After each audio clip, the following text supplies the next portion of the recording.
Well, hello everyone and welcome to a new video. In this video, we're going to continue with PHP and strings. This video is going to be divided into two parts. The first part, we're going to talk about how do we compare strings, and then the second part is going to be about regular expressions. Now, to compare two strings, basically we can use the comparison operators.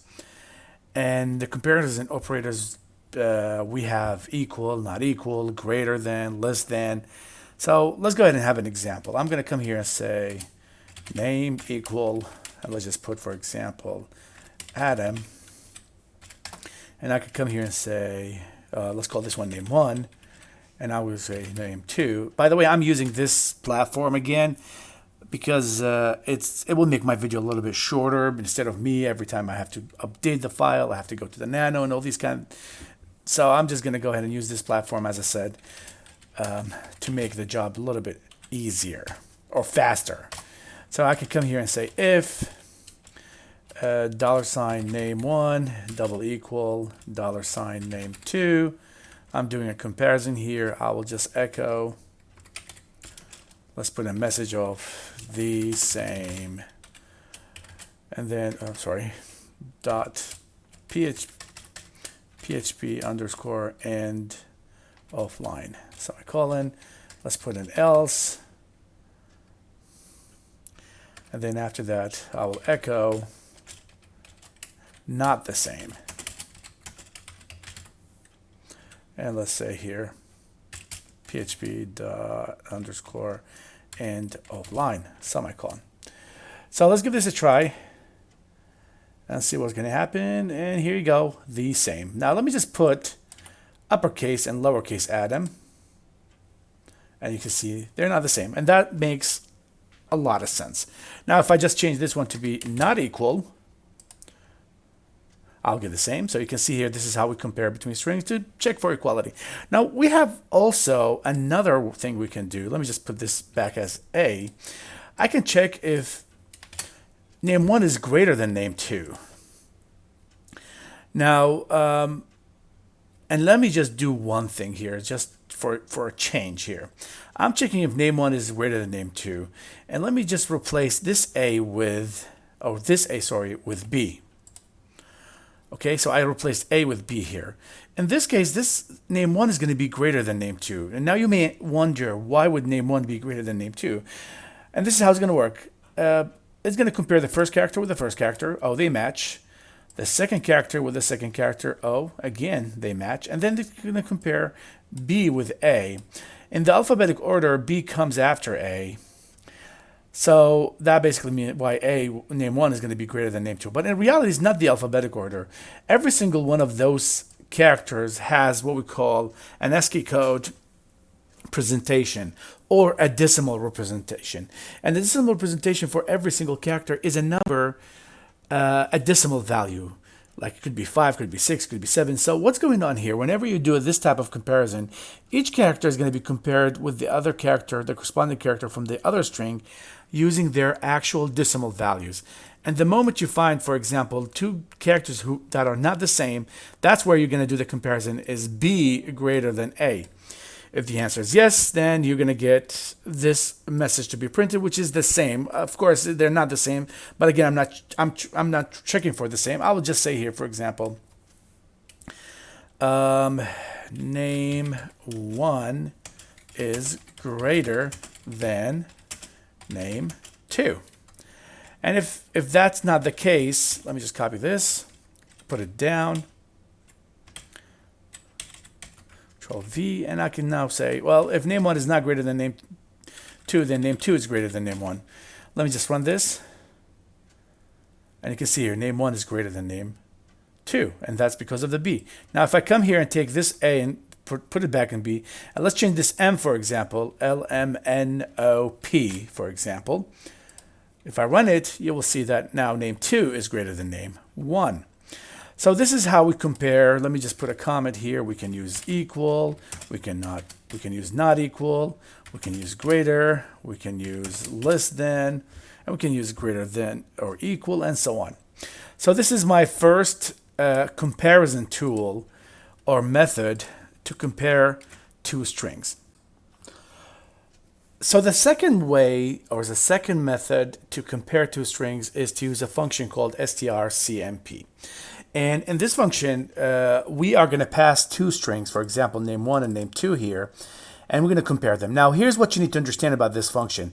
This function could return one out of three values, a 0, or a value that's greater than 0, or a value that's less than 0. Now, what exactly is that value? We don't care. All we care about is the sign itself. Even PHP, the official website, when you go and look for this function, it's just going to tell you that the return value is going to be less than 0 if string 1 is less than string 2, and is going to be greater than 0 if string 1 is greater than string 2, and is going to equal 0 if they are equal to the same. Now, how is it going to do the comparison? Basically, it's going to go character by character, character by character, character by character. If it found a match, it's going to be 0, just like here. If I run this, I'm supposed to get 0. Now, if I just come change one of the alphabetic characters, for example, this D, if I replace it with the alphabetic character that goes after D, for example, F, and let's go run it. Now we know F comes after D, so the decimal value for F is going to be greater than D, so it's giving me now -1, even though the difference between D and F is not actually -1. But again, we don't care about the value itself as much as we care about the sign itself. It's basically, as it's stated here, it's going to be doing a binary safe string comparison. So it's a normal comparison that you will think it's going to be doing. It's a little bit different. So let me just go ahead and put this as D, and let's come here and put this as Z, for example. And if I run it, I should get a positive, and it's +1. So this is how we compare those values. Now, we do have a very special case here, and let me just show you that. If I come here and replace this with an lowercase a, and if I run it, it's giving me -1, and the reason why it's negative, because alphabetically, or sorry, the decimal value of uppercase A is less than the decimal value of lowercase a, and that's why I have a -1. Now, if I want to ignore cases here, okay, if I want to do a comparison case insensitive, all I have to do is just add the word case between str and cmp, and if I do that, I'll get the 0 back. Now, of course, let's go back. For example, I can come here and put uppercase M. Still, is going to be 0. So this is the second method of comparison. We do have, again, another way or another method to compare strings. Now, just remember, the previous one where we used those comparison operators, we use them to generate what we call a Boolean expression, which could be true and false. Now, this is going to return a value of 0 or positive or negative. So that's a different way to measure two strings and the similarity of those two strings. Now, we have two other methods, and those methods basically will show you the number of characters or measure the similarity of two characters. The first one's called similar text. So let me just echo. Okay, no, that didn't work. Let me just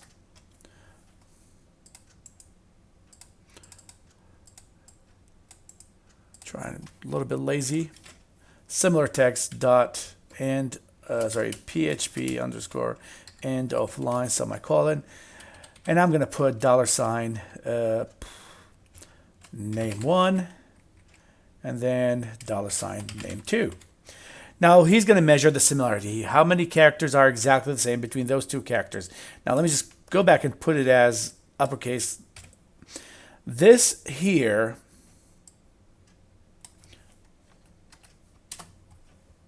should show me that there's 4 characters. Why am I having this here? Let me take that away also. Let me run it again. It's showing me that there's 4 characters similar. Now let me just go to the D and replace it with, let's say, an R. It's going to show me that there's a 3. So similar text basically is going to tell you how many characters are common between two strings. Now there's another function which is a little bit the opposite of it, which is going to tell you how many characters are actually not the same, or how they define it. How many characters need to be changed for those two strings to be exactly the same. So let's just go ahead and echo this. One sec. I'm going to echo. And it's called, I'm trying to pronounce it, Levenstein, something like that. And I'm going to put name1 $, name2 dot php underscore and offline semicolon. So if you can see here that the D and R are the only two characters are not the same. So let me run it. And it's telling you that you just need to change one of those two characters for those two strings to be exactly the same. If I come here and put Z, it's going to tell you there are two characters that need to be changed. What if I put a third character here? It's going to tell you there's three characters need to be updated for those to be the same, and so on. So those two functions here will measure the similarity, and this will measure the difference between those two strings.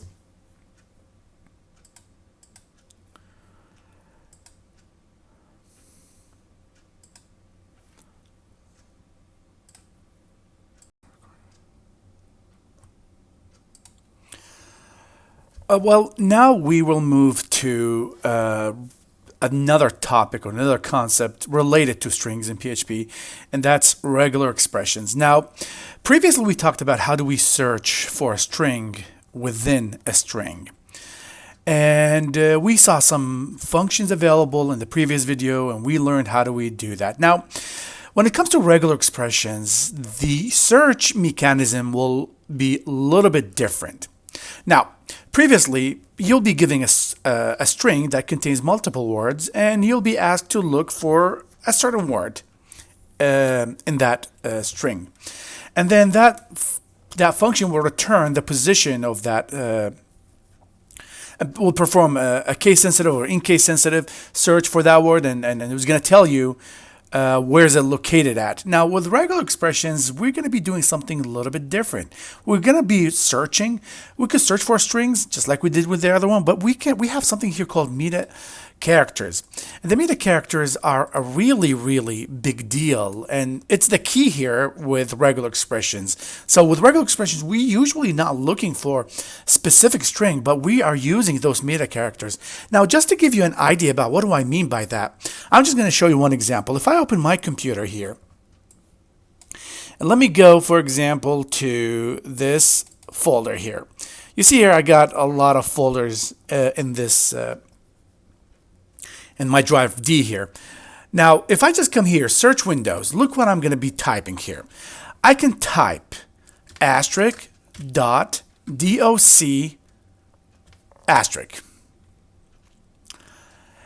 And look at the results. It's basically showing me all the files that are doc and docx. Look here. Where is it? Docx. And some doc files that I have here, doc file. And it doesn't matter what's the name. This is me performing one of those regular expressions pattern search. This here, what I typed here, is basically mean, and again, this has nothing to do with PHP, but this is something, it's very close to what we're trying to do with PHP, but the mechanism is different. I'm searching for any file that has a 0 to any number of characters, that is followed with a dot, that is followed with the DOC, that's followed with any number of characters. Now we know this is an extension that I'm looking for. It could be doc or it could be docx. I can take this, put a question mark, I'm still going to get the same results. This is again related to C. Question mark basically means instead of multiple files, you're just looking for a single file. Okay? And you see here, he eliminated the doc ones. It's just docx now. Because again, I said, if I put asterisk, basically that means it could be zero characters or any characters. But if I put a question mark, it's supposed to be one character. And that one character only that I have is x. So this is a powerful tool to search. So instead of me searching for one single string, now I can search for a lot of issues. I can search for words that starts with an uppercase. I can search for words that start with a digital. I can search for a word that starts with the one letter and ends with another letter, despite the number of characters between them. I can search for all the words that has only 4 characters. That has, let's say, the last character to be D or F or whatever. So this is, again, what regular expression is all about. Now, this topic by itself, it's not that easy. Let me just put it that way. There's a lot of details that we have to pay attention to. In PHP, we have a list of functions. Let's see here. 1, 2, 3, 4, 5, 6. And more, by the way. But I'm just going to start with the first 6. So those first 6, they're kind of related to each other. And we're going to see some examples in this area here. So let me just delete what I have here. And I'm going to come here and create a string, a single string, str1. And in this area here, I will say I want to buy PS5 for my birthday. Take a note. I want, not to buy, I want somebody to buy me a PS5, let's say here, PlayStation 5 for my birthday. Okay, so this is again my string. Now, what I'm going to do here, let's start with the simplest function here. It's called PERG. Okay, underscore match. And in this area here, we're going to have to type something that we're searching for, and then we're going to put the string, which is $str1. str1. And let's say here, I just want to look for the word for. And let's echo the results. And of course, let me just go down here, dot PHP underscore end of line semicolon. So let me just evaluate this. And he doesn't like it for some reason. Let's see, why is he complaining about here? Call undefined function. Undefined function? No, it's PRE, not PER. PRE. And he doesn't like it again. Let's see here. Warning. Must be alphabetic or backslash. Okay, okay, I see what's going on here. Let's just put those backslashes now. Now let's evaluate again. And here it is. It's 1. I'm going to explain what is this backslash. This backslash basically is the word that you're searching for. This is how you define what you're searching for. You have to surround that. Again, it has to be double quotations, and you have to put those forward slashes. So I'm looking for 4. Now let me just come here. I want a PlayStation for my birthday for me. Let's just put it that way. Now let me search again. And it's still showing me 1. What does that 1 means? That basically means that does exist. Let me put an uppercase F. And it's showing me that it doesn't exist. So this match basically would tell you if it does exist or it doesn't exist. So again, it's showing me 0 because it doesn't exist. Now, if I put this as 4 and put it as 4, it's still going to show me it show me 1 as 1. It does exist. Now, if I want to know how many times actually I had that word, I can come here and put underscore all. And now, if I run it, I believe I should get 2, and here it is, because there are 2 for it. Now, so far, those examples that I'm showing you are not really doing anything good. I'm just showing you here how do we perform a single or a simple search operation, which we can do that same thing using the previous functions that we had. But again, when we're going to get to the meta characters, it will make a lot more sense. Now, the second function that we're going to be using, which is related, or actually the third one that's related to regular expression, is called PREG replace. And in this case here, I am trying to replace the word for with the letter for, not the number for, the character or the string for.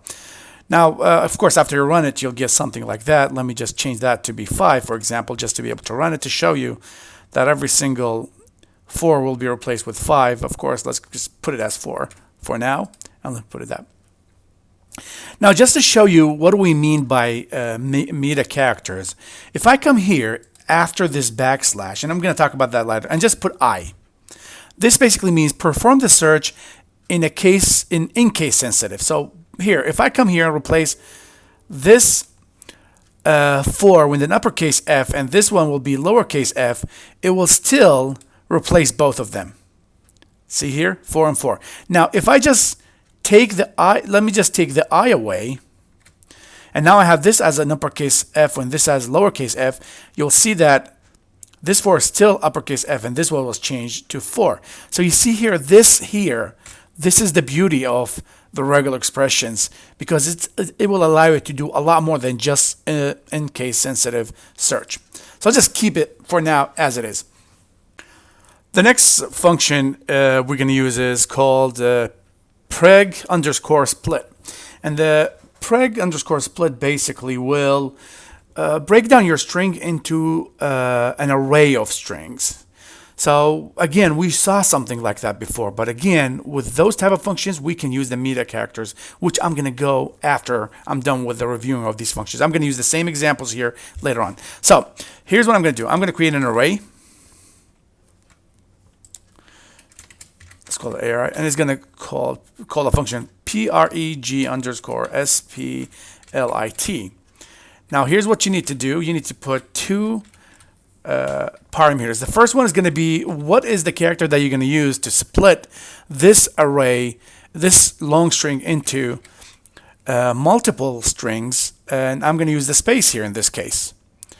Now after that, I have to put str1 here. Now IAR is basically an array right now. Now we have a function that's really good I haven't talked about before. It's called a print underscore r.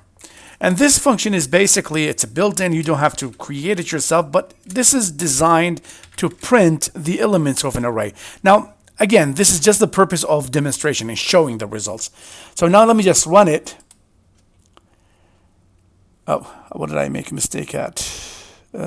Print. Let me run it. And here it is. You can see the results. You can see here, I is at index 0, 1, 2, 3, 4, all the way to the end of it. And this is extremely important to understand here that, look at the 4 here. It wasn't replaced. You see here when I said replace this function here of replacement, it's not really going to replace the original string. The original string will not get affected, but a new string will be retrieved that has all the 4s to be replaced with a 4, which it just happened that I printed it here. But the original will not get affected by that. So this is again what the preg split function would do. Now the last function we're going to talk about before we jump into those meta characters is the preg grep. This function basically will take an array of strings and filter it for whatever pattern you're looking for. So as you can see here, I have this string here, and I decided that I'm going to split this string into an array of strings, and I'm going to use the space as a separator. So this will return 1, 2, 3, 4, 5, 6, 7, 8, 9 different characters. And then what I did after that, I decided, you know what, I want to filter this this array, and I'm looking for the word 4 and do a search for in case sensitive and show me the results in a form of array. So after that, I asked to print that array, and you can see here that it showed me that there is an uppercase F and there is an lowercase f4, and this one is the 4th one and this one is the 7th one. And that's the job of this. Basically, if you have this will split the array, the string into arrays, and this one will filter the array if you want to search for a specific word. The next part of this video, I'm going to be talking about those meta characters, and we'll see how they work. So now that we have an idea about what are the function that we use with regular expressions, now we need to start talking about the meta characters. Now we have a long list of meta characters, and the difficulties of these meta characters comes from the different ways we can combine them together. So what I want to suggest here is that you need to have an idea about each meta character by itself and what does it do, and then if you keep that in your mind, having a complicated or complex meta characters in one expression will make the job a lot easier. So that's why we need to understand each meta character, what does it do, and then after all, I'm going to show you some examples when I have the really complicated ones, and how do we break it down into those simple groups of meta characters, and we interpret them and see how do they work. Now remember here, this preg match all is going to basically return the number of matches that's going to be happening in this string here. So the first meta character is the single dot or a period. This basically means look for any character is in this string, and it doesn't matter what type of character that we have here. So if you just evaluate it, this will tell you how many characters that we have in this string, including those spaces, this comma here, I don't know what they call this character here, and so on. So here it is. This is again what we put. If I put a two dots, that basically means look for two characters next to each other, and I don't care what type of two characters. Now if I run it, you'll see that this number is going to go down, and what's going on here is counting this and this as a match, and then this and this as a match, and then this and this as a match, and it's going to keep going until it gets to the end, and then it's going to show you the number of matches you have, which is 31. Of course, if you just put a third character, the number will go down and down. So here it is. This is the dot. So basically, every time you're looking for a character, a single character, and you don't care what is that character, you replace that with a dot. Now you may ask a question, why would I look for a single character? Well, this is not going to work by itself. It's going to work with a combination of other meta characters. So that's why you have to put that in your consideration.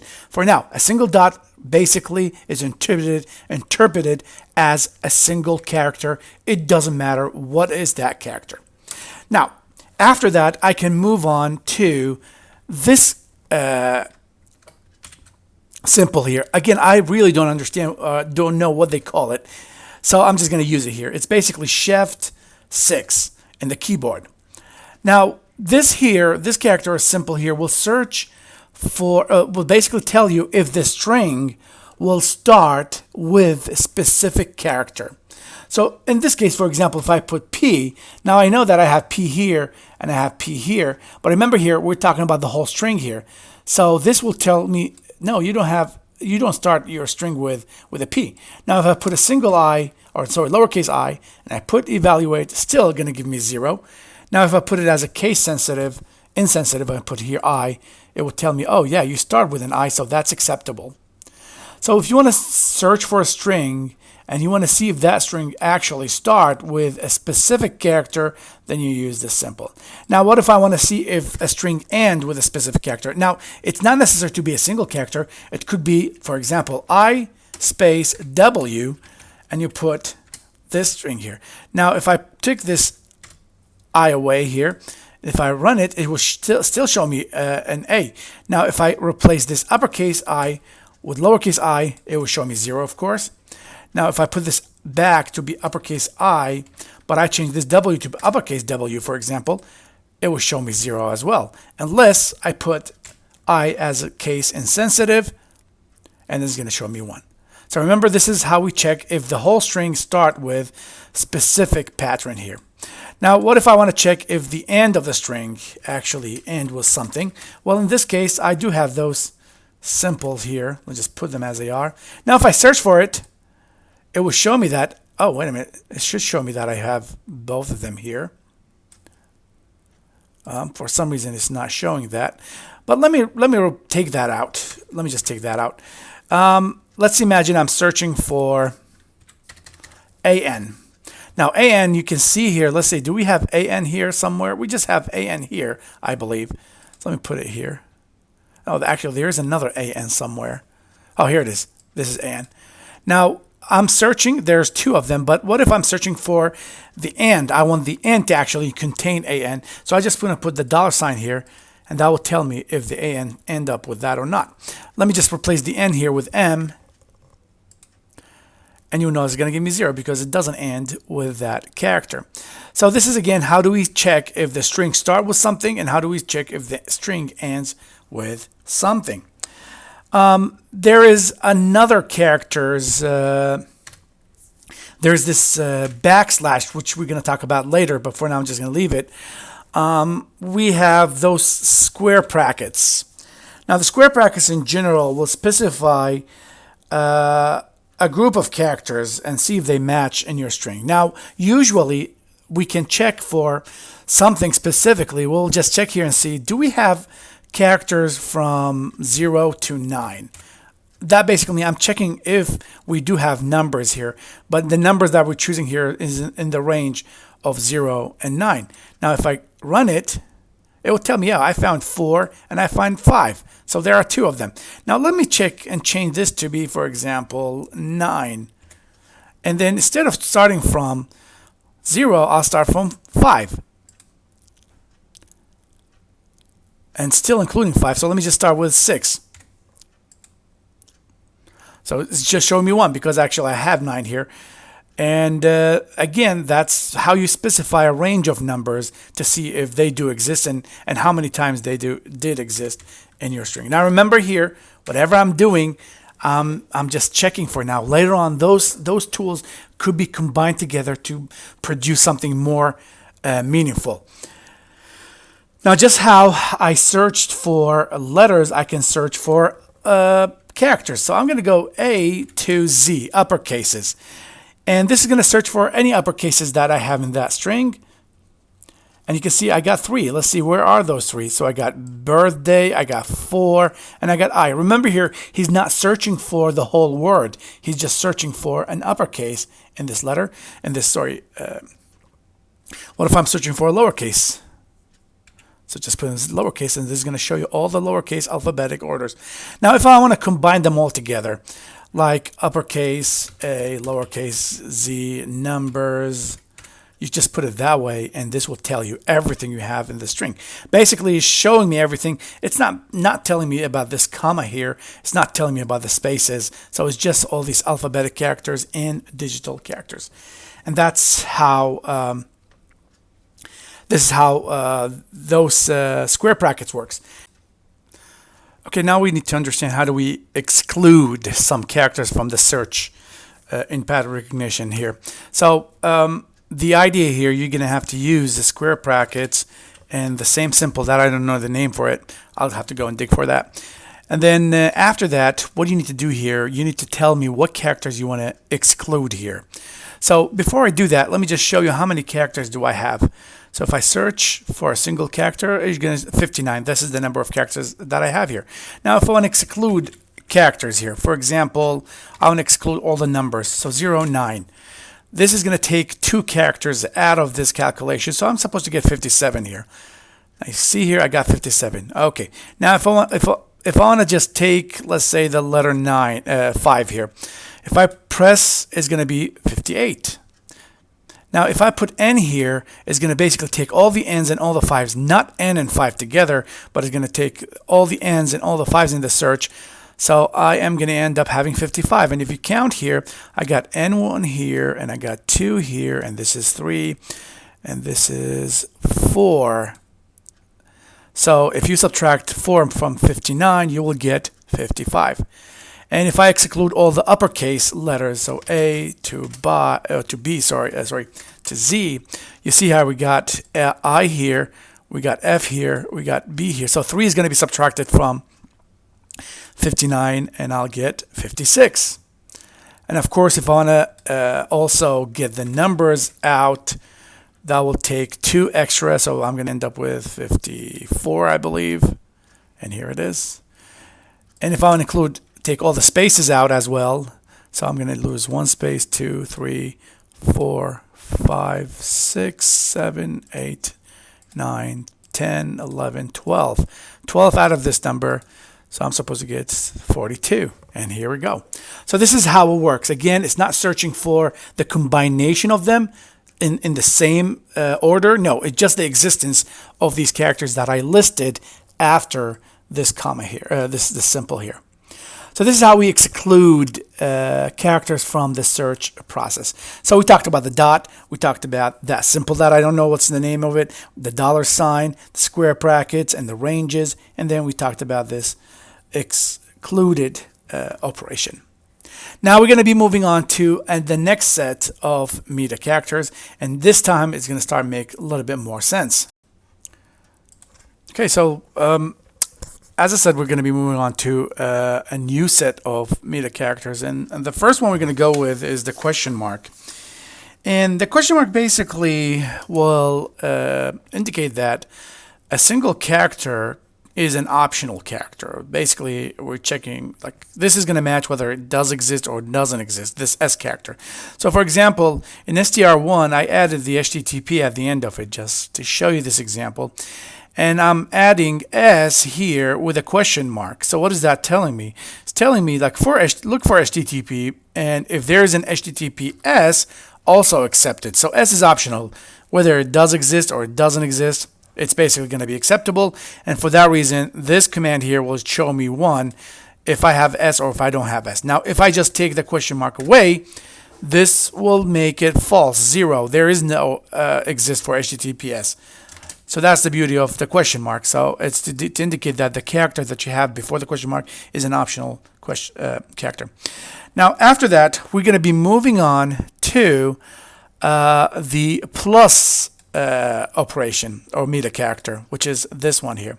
Now, the plus basically indicates that one or more characters of the preceding characters must match. So what is that telling me? Let me just look at this string that I have here. So if I put, for example, A, so basically it's telling me that A should exist. For example, let me just type ABA plus A. So this is telling me if you're going to search in a string, that basically those 3 characters must exist in that string. The appearance of ABA or ABA multiple times, but at least 1 or more times. So let me just show you this example. This will make more sense. If I come here and type 0 to 9, so that basically means at least 1 or more characters of a type numeric or digits.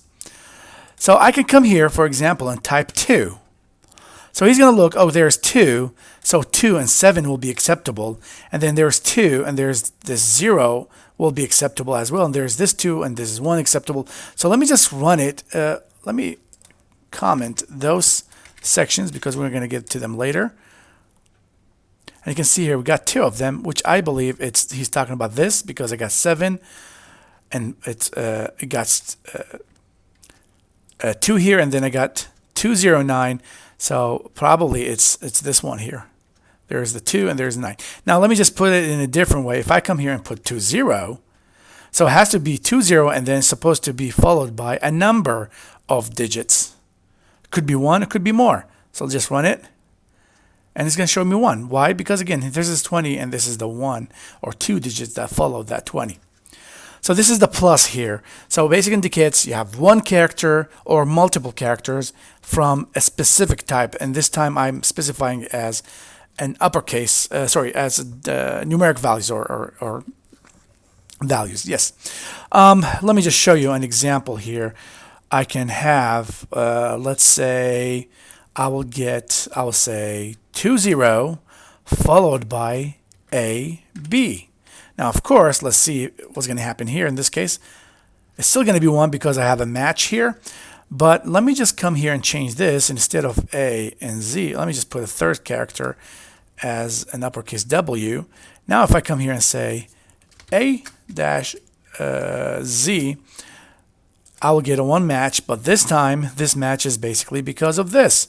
Now, if I come here and just replace this with a lowercase a, I'll get a 0. Well, I'm supposed to get a 0. Oh, look at that. It didn't work. Oh, it worked, actually. The reason why I got 1 because he's basically measuring this part here. I got A and I got 20. So that's a match, even though this is not considered as a part of that match.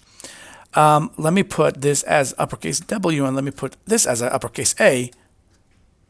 And now I get 0 because the 20 wasn't followed by uppercase letters, as you can see here.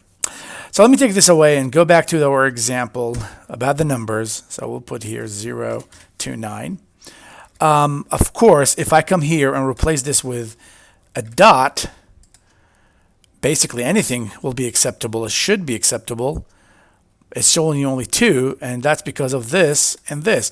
And 9 is not included here because 9 is that character, but there's nothing before 9. Now, if I just come here and put a space, or before a space, let me just put an A, for example, that will be acceptable, and I should get 3. So here, this is how the plus works. Let me go down here and take this, and now we got this asterisk. Now this asterisk is very, very important. This asterisk works exactly the same as the plus, except that we can include 0 in that range. So here with the plus, it was 1 time or multiple times. Here, this is 0 or multiple times. So let's look at the example here. I am looking for the existence of PLD. I put them in square brackets, so this is my range. PLD, so I'm looking for any characters, AL and D, and then followed by AY. Now AY, it could appear 1 time, it could appear multiple times, it could appear 0 time. So based on that, here's PL that matches, and here's followed by an AY. So that would be 1. Here is AY, which is going to match with this one, but the first character is D, which again, it matched here. So that's going to be 2. And there's this PLAN. Now the PL by itself, it matches here, but I don't have any AY after that. And that's going to count as acceptable because we said 0 or more. So if I run this, I'll get another 3 here. And that's how the asterisk work. We can try this. Let me just come here and put parentheses. So I say PL, and let's run it now. And I get 2. Now, why do I get 2? Because now I'm specifying it's supposed to be PL, not PL or D. It has to be PL. So I got PL here, and I got AY here, so that's a match. Now, here, I have the AY here that matches, but before AY, I don't have D or HD here, so it doesn't match, so that's not going to be acceptable. And here's a PL, I got it, but I got AN after that, and again, it matches because we said 0 or more, so that's how I got the 2 here. So this is something you have to understand the difference. Again, I don't think I mentioned that before. Square brackets and parentheses. Parentheses, basically you are asking for that pattern, PL exactly, followed by AY optional. Not optional, it could exist 1 time or multiple times or 0 time. But again, if I put square brackets, then in this case, I'm looking for P and L followed by A and Y, as they might exist here or may not exist here. Now, if I run it, I'm still going to get the 2 that I think I should get. But here, if I come here and just put a D, now I'm including this pattern as well. So that's how the asterisk work. Now, the third operation is a little bit different. You can actually tell if you have a repeated number of characters or a group of characters. For example, banana, there is B-A-N-A-N. So there is like A-N-A-N. I can search for words that has that pattern of repeating A-N and A-N in it. But this example here, I'm just trying to show you how does it work. So this is, again, remember, this is my meta character group that I'm looking for. I put an asterisk, a dot here as a single character. It doesn't matter what type of character, followed by an O. Now, in this, between those curly braces, I have to specify how many times those O's are going to be repeated. I got 5 here, 5 here, 5 here, 5 here. Now, if I run it, it's basically me searching for a word that starts with a single character followed by 5 O's, and here it is. 4. I got 4 of them. Now, I can do this as well. I can come here and say, at least, let's say, 5. Okay? At least it should contain 5. Still, I'm going to see 4 here. Now, if I just take one of those away, now this one has 4, not 5, I'll get 3. Okay. Now, of course, if I have more, it doesn't matter. It's still going to show me 3. And that's how it works. Now, of course, I can come here and I will say, let's take one of them out here. I can say from 3, let's say to 5. Now, here's the thing. This is going to match because there's 3. This is going to match because there's 5. Let me take one of those. This is 4. It's still going to match. But let's ask a question. Will this thing match here? And the answer will be yes. It will match for a simple reason. Because if you look here, I got those 5 O's, and the character before it, it's still an O. So that's acceptable. Now let me run it. And you see I have 5 now. Oh, yeah. And the reason why I have 5, because again, I have a lot of O's here. So this is going to be one, and this is going to be another one. Let me just reduce that and make it, let's say, 0, 1, 2, 3, 4, 5, 6. Still going to work, no problem. Oh, actually, now I have 4. And yep, that makes more sense. Even though, again, this is 6, is not 5, but it's 6 because if you count, those are 5, and this O by itself, it's a single character, so it will match with whatever I have. Let me add another O here, and I'm still going to get those 4. And that's basically how we measure a repeated character. Now, the last part, and then after that, I'm going to be moving on into examples. And the examples part is going to be very, very important to understand. We do have a case here. The backslash that I said I'm going to talk about it later. And the backslash basically does a lot of options, a lot of issues, and a lot of functionality here. For example, if I put the lowercase d, it's basically going to search for all the numbers that I have in this string here. So since I have 5 and I have 9, this should return 2. And here we go. Now, if you replace the d with lowercase d with the uppercase d, it's basically going to do the opposite. Everything that's not a numerical value, and you can see here it's showing me basically every single character that I have here. So that's how the d works. Now I can choose this. If I put, let's say, the uppercase W, or let me start with the lowercase w. Lowercase w is going to look for everything that's a letter, number, underscore, character. So that will be a lot. Let me just put it here. We go, 50. That doesn't mean that there's 50 characters here, but the combinations of characters that you can have here, if you just exclude the spaces and this comma here and this dot here, you will get 50 different combinations. Now, if I come here and change that with an uppercase W, it will look for everything that's not a character, that's not a number, that's not an underscore. So basically, if you count the number of spaces, dots, periods, comma, you should get 15 of them in that string. And the list goes on and on and on. Of course, I can have S. S will look for spaces. Let's just run that. Do I have really 13 spaces in the strings? Let's count 1, 2, 3, 4, 5, 6, 7, 8, 9, 10, 11, 12, 13. What's 13? Yep, here it is, 13. Why? I don't know why I'm surprised.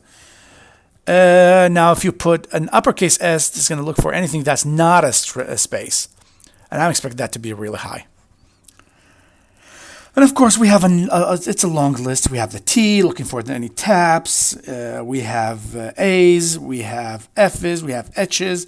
We have N's, looking for new lines, and so on. But again, the list goes really, really long. You don't have to worry about it that much. So here we go. This is mostly about pattern recognition. You need to understand the functionality of each one of them. And now what I'm going to do, I'm going to provide you with a list of examples, trying to understand how do they work together. Now in the lab and the assignment, you'll see I'll provide you with a lot of examples, and you're just going to have to find out how do you interpret those meta characters and how do you evaluate that regular expression.